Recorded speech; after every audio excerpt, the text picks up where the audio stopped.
Grabe talaga, no? Ingat po tayo. Alam nyo kung bakit? Yun pong pagka-suspende o problemang kinakaharap ni Governor Manny o Emmanuel yata yan, Mamba ng Cagayan Valley. Okay? Ay inaangguluhan ng mga anti-Marcos, pro-China, na ginipit daw dahil si Mamba ay identify na parang pro-China o identify na tumututol sa mga balikatan exercise, Enhanced Defense Cooperation Agreement sa pagitan po ng Pilipinas at ng Estados Unidos. Kasi malapit sa China ang Cagayan. Pero hindi po yan ang totoo. Ang totoo, sinuspinde dahil po merong nakita ang Supreme Court or Korte Suprema na basihan sa di umano'y graft in corruption, paggamit ng kapangyarihan o pera ng Kapitolyo, di umano tungkol doon sa nakaraang eleksyon. So ang complainant dyan kalaban sa politika. So may kaugnayan sa eleksyon ang dahilan kung bakit siya sinuspindi. Dahil Supreme Court decision, walang nagawa ang COMELEC. Kung yung mga gunita, yung disqualification case na yan sa COMELEC, nawala. Kinatigan ng COMELEC ang gobernador. Di ba? Yun ang desisyon ng COMELEC. Pero nung umakyat sa Supreme Court, at yun naman talaga ang tamang proseso, dinala doon ang kaso ng mga complainant, nakita ng Supreme Court na may mali na nagawa ang COMELEC or mali ang naging desisyon ng COMELEC o may pagkukulang ang COMELEC.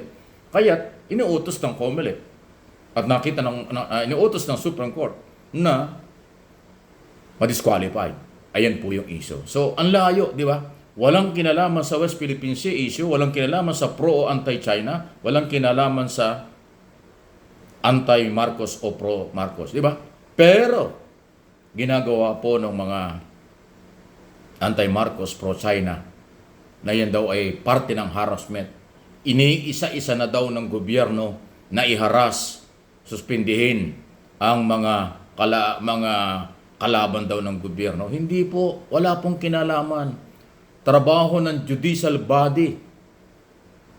Yun pong nangyari kay gobernador. Hindi yan, walang kinalaman dyan ng Malacanang. Hindi po ako spokesman ng gobyerno, walang pakialam sa akin ng gobyerno, at hindi ako nagpapagamit sa gobyerno tungkol sa isyong ito. Sinasabi ko lang ito kasi ito ang totoo, para hindi kayo malinlang. Dahil maraming mapanglinlang na mga balitang nangyayari ngayon para lang i-justify o kanilang linlangin ng taong bayan, masama ang gobyernong ito. Malupit ang gobyernong ito. Hindi, pinagdudugtong-dugtong lang nila. Di ba ang layo ng issue ng politika? Local politics sa Cagayan, kaysa sa issue ng West Philippine Sea. Bakit nila pinapalabas na ganun? Iniisa-isa na daw at ginigipit na raw ang mga local executive. Naloko na, parang yung gobernador ng Davao del Norte. Nasuspinde yon. Alam niyo bakit? Kasi merong administrative case. Dahil kanyang hinaras umano yung isang member ng board. May complainant din na local politician ng Davao del Norte. Yun ang naging basihan ng DILG at ng gobyernong nasyonal na siya na masuspinde. Pero inaangguluhan din nila, hinaharas daw. Nakita nyo? Yan ang hirap eh. Pagka pinatutupad ng batas, sinasabi nyo hinaharas, ay samantalang yan ang mahalaga. Yung implementation ng mga batas, no one is above the law. Diba? Yun po yung importante. Kaya nga lagi kong sinasabi, ulitin ko na naman. The law applies to all. Otherwise, none at all. Napakalinaw po niyan. Yan ang dapat umiral. Kahit anong gobyerno meron.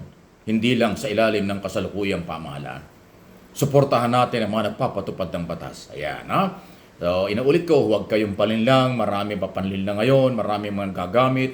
Dahil lahat ho ng mga nangyayari sa gobyerno ay sinisisi sa Malacanang kahit walang kinalaman. Nakalimutan nila at kinakalimutan nila yung three branches of government.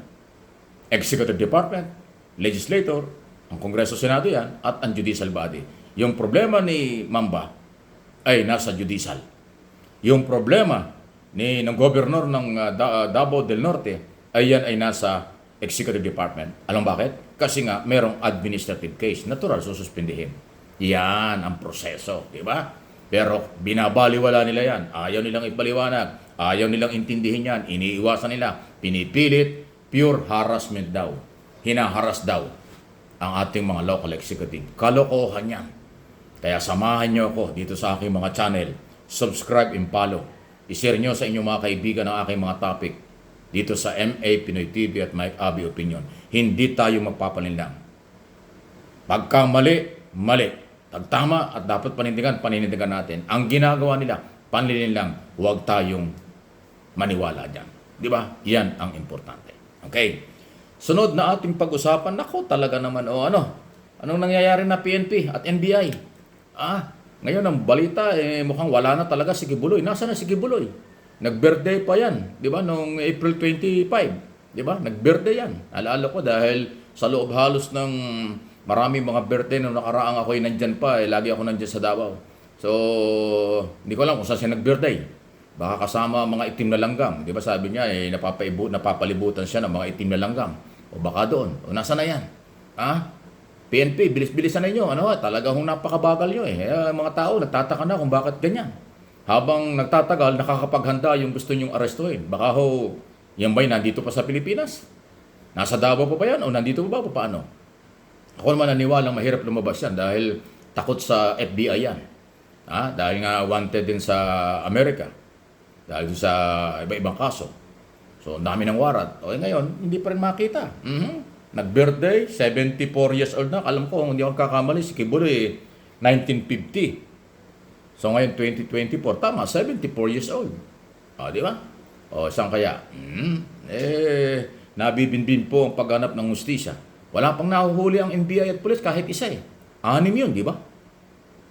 6 sila lahat. Yung mga pinaghahanap na yan na non-bailable offense ang kaso. Qualified trafficking. Diyan po sa Pasig RTC. So, hindi ko sinasabing guilty na siya, akusado lang, proseso yan. So, sinasabi kong siya'y nawawala at dapat mahuli kasi mayroong warrant of arrest. Masamang halimbawa na kung may mga warrant of arrest tapos walang nahuli. Lumalabas ang kahinaan at nakataya dyan ang kredibilidad ng ating Pangulong Marcos, ng Philippine government at ng mga Pilipino sa international community. Dahil nga sa kabila ng mga warrant of arrest, wala pa rin mahuli. At di ba, mahina pa tayo sa ganyan. Sa ibang mga bansa, wala nagtatagal lang may mga warrant of arrest. Madaling mahuli. Kahit nga walang warrant of arrest, kapag ang galawan, medyo nagiging threat sa kanilang bansa, hinuhuli, saka na yung kaso. Di ba? Dito sa atin, may kaso na, may warrant of arrest na, hindi pa mahuli. Kung anong dahilan, hindi ko rin alam. So, bilis-bilisan sana ng ating mga otoridad kung gusto natin na magkaroon din ng mabilis na development sa ating bayan.